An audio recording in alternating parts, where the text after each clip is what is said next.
You can never find justice in a world where criminals make the rule. This is Tuesday, the 25th day of November 2025.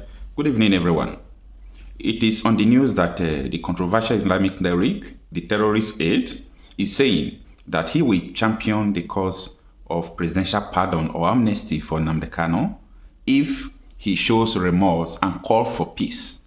Now, let me break it down for you. What Sheikh Gumi is saying that if Nnamdi Kanu drops Biafra agitation, that he is going to call for his presidential pardon.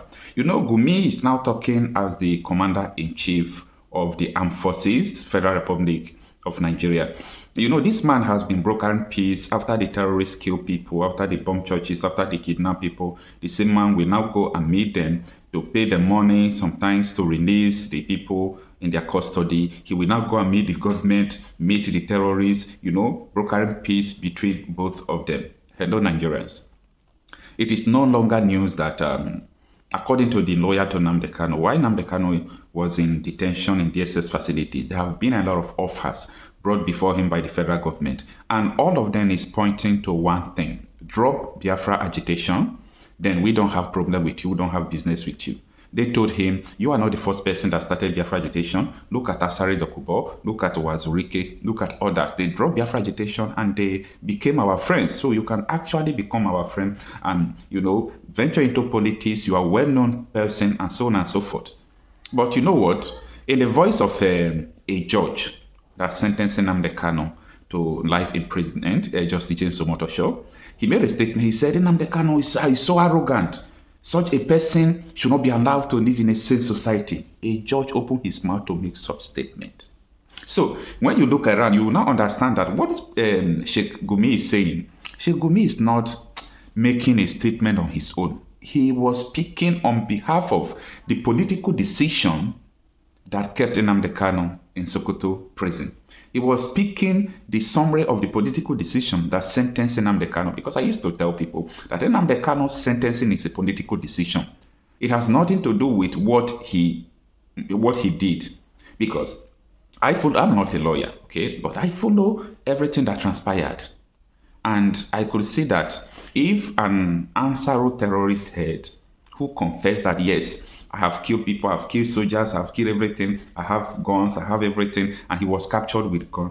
If they could sentence such a person to 10 years imprisonment, two people, that is 20 years, 10 years, and someone that they found microphone with, the court did not say, now they cannot do this, do this. You said you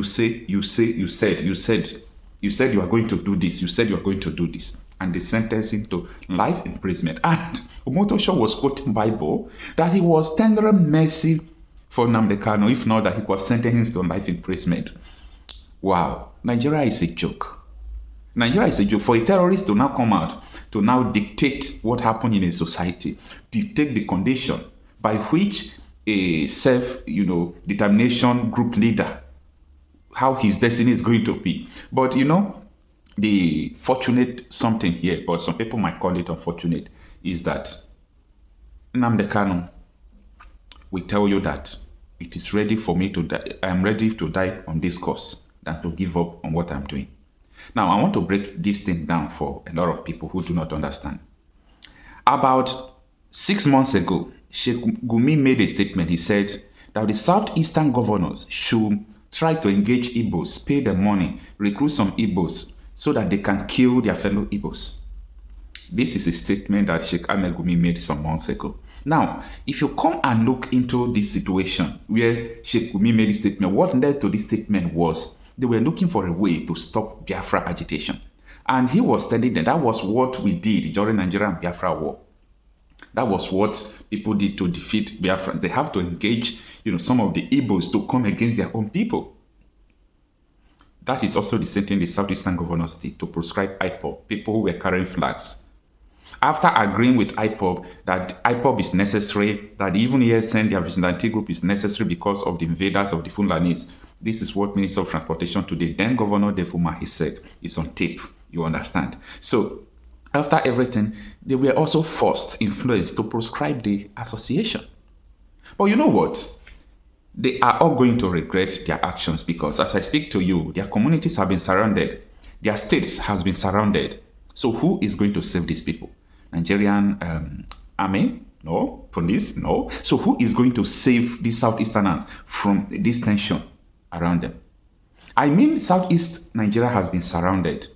If we only understand what I'm saying, it will take you like a month interval. You will see a series of attacks that will start happening like from a month interval onwards.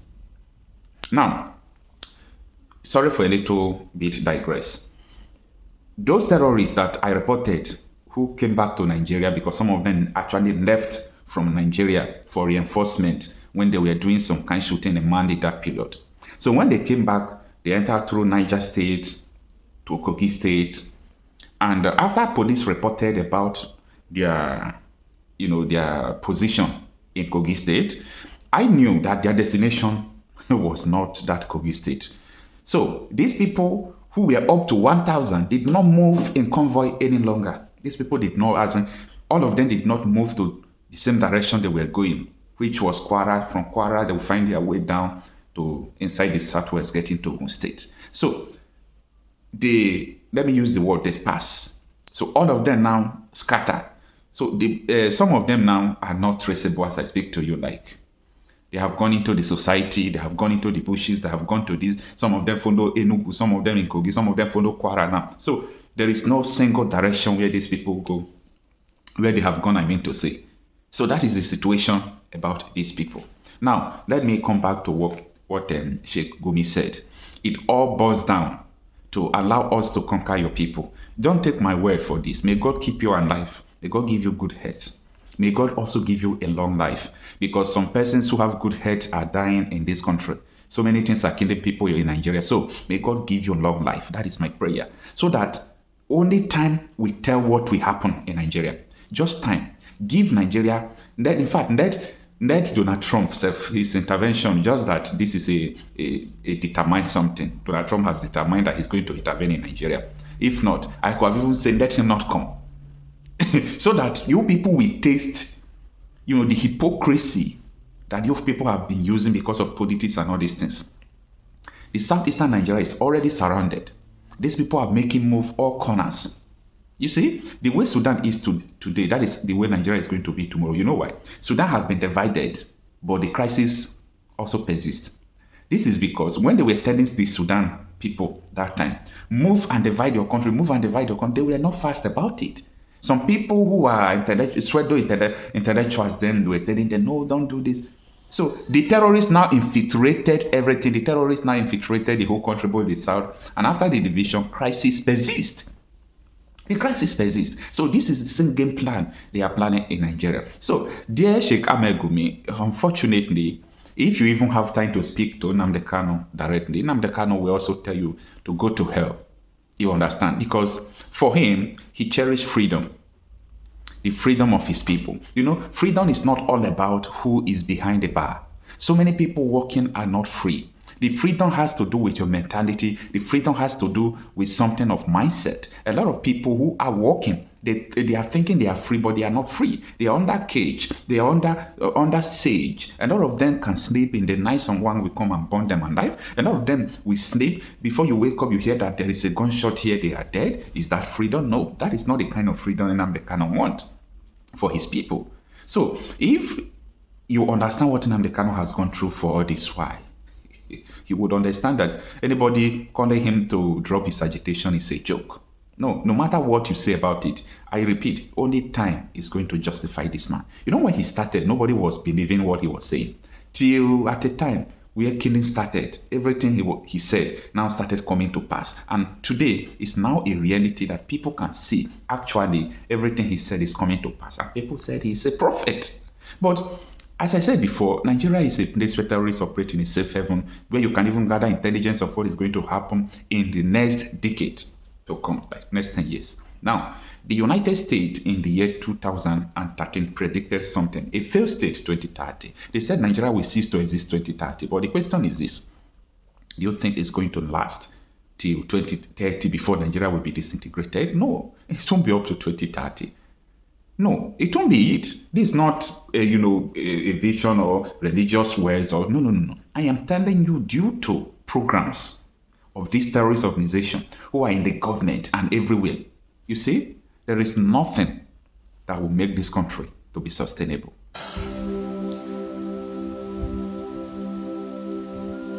You are from Kaduna State, Senator. This is Sheung. I'm in so much pain. Believe me. Nigeria is a great country, should be a great country, and we have people destroying us by the hour. Insecurity has been part of APC's game. And Nasiru is saying it, and I think he's right. The government has been paying them. Well, you don't Last year, this time, I have facts. No, the government has said no, they are not paying them. They are paying them because the reaction of ONSA is not disputing what Nasiru has said. You are inferring that the NSA should arrest Nasiru I'm not interested. or collect his statement. But if that happens, there are those in opposition that will say they are going after opposition voices. There are more ways to counter such a position. I told you about 2015. There, you see,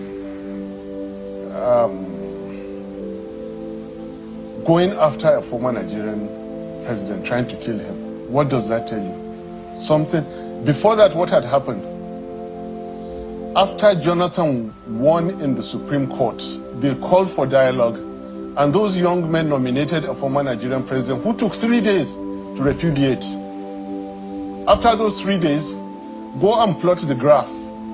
You will see that between 2012 to 2014, the spikes of attacks around those villages in the northeast skyrocketed because hunger, lack of medicine. Why?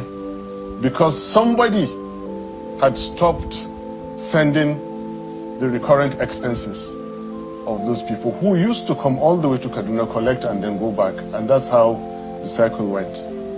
In protest as to why did you call that name, they couldn't bear it anymore and felt by 2014 the best thing was to go and attempt. It failed. We're lucky. They got Jonathan scared. He thought that, oh, if they kill this man, Nigeria will burn. They provided him with additional cars, more money, and it was all about money. It was all about collecting money. The truth is that somebody had gone to North Africa, negotiated with Gaddafi. Gaddafi, who is was an international terrorist, all over the world, from the far west to the far east, said, I will help you, like I've been doing. I heard there are some young men. There are plans to kill Gaddafi, not in a palace school, but through uprising. If it fails and you become president, I will retire to your country if you become president. If it doesn't fail, right now, he wanted to create a buffer. So he sent Saif al-Islam, go on YouTube and find out, to Niger with money, cash, millions of dollars in his boot, to recruit Tuaregs to go and fight in Libya. Sent his former general to Mali, why you still have insecurity in Mali. In Nigeria, they give crazy amount of money to that gentleman. Go and help these people with the intention of bringing them to fight in Libya. When Gaddafi died, they sat on the money. They kept on with the recurrent until after mentioning the name, and then they stopped sending the money. They became, now all these things are linked.